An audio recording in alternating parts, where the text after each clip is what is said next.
Right, so we're on to the very last step for our pewter process. So this is pewter. You'll see I'm wearing gloves because some pewter contain lead, and so that means if you have leaded pewter, you have to wear gloves when you're doing the tooling process as well. Okay, so I've just popped them on because I didn't have a big project. It didn't take me long.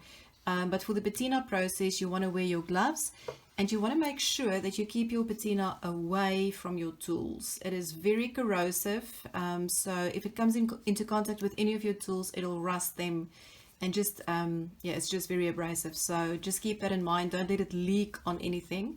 So keep them safe and keep them upright. Okay, so yeah, so these were still brought over in our container from South Africa. I got them for about what, $2 or something in South Africa. And unfortunately, it's a little bit tricky in New Zealand importing pewter and patina because it's a chemical and because the pewter contains lead. So I mean, obviously there are always ways around things, but for me, if I wanted to do, you know, large quantities, it's quite a hassle. Okay, anyway, so moving on, for the patina process, I normally use I don't know actually what they call this. It's a, I don't know, fiber stuffing for pillows and things. And so the reason I like this is because it doesn't absorb as much of the patina as cotton wool would. So if you just want a light finish, I normally prefer starting with this and just give it a quick go and, you know, see how it turns out. And I have to tell you a funny story. The first time ever that I used patina, I was mortified, and I'll show you why. Well, you'll actually see what's going to happen. So I thought, oh, pewter is this beautiful shiny metal, and you know, that's the way I like it. And then I put on, oh, this is not really absorbing a whole heap. I put on my patina. The whole thing turned black, and I thought, oh, that's not at all what I wanted. Anyway, okay. So the other thing you want to remember when you work with patina is to not dip the same part in your patina twice. It will contaminate it, and it won't actually work as well then. So just use a different piece of cotton wool every time, or you know, your fiber, and you can see it goes darker gradually.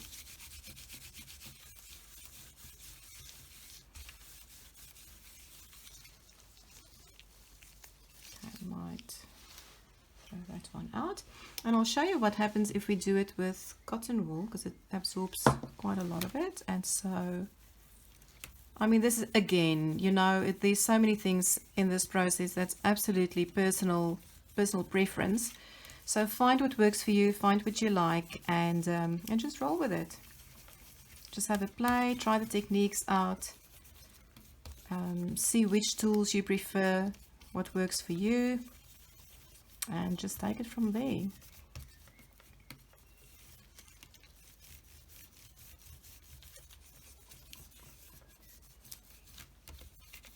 Okay, actually want that a little bit blacker,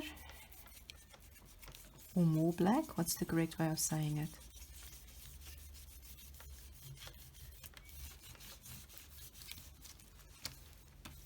Cool. Okay, so then what you want to do, and again with this process, keep a dustbin close by because it is quite messy. So what I want to do now is just wipe away the excess patina on my little it's just a little plastic cutting board, because as I mentioned in a previous video, it's okay to use the aluminium on newspaper because it's not as soft as the metal, but if there's any creases on the newspaper, as you work with your metal and you polish it, it transfers through. So that's the reason I use these little plastic cutting boards. Okay, so I just want to dab my little project and just make sure that it's not too wet. And then the next thing we're going to use is a stack of cotton balls. So just have a whole heap ready, and any You just need to give it a little bit of a shake. Any silver polish or metal polish. And so these you can find in tubes, you can find them as a cream, you can find them in tins like this. So just give them a good shake. And this is where the elbow grease comes in handy, because now we want to take off most of the patina and polish our pewter up to a nice shine. And so this might take time, and I have to warn you about the fumes as well. Make sure when you do this process you're in a very well ventilated area, or even outside if possible, because it gives off quite strong chemical fumes which you don't ideally want to inhale. Okay, so you get the gist of it. I'm just going to keep going until I like the look, and then I'll show you how we finish this off.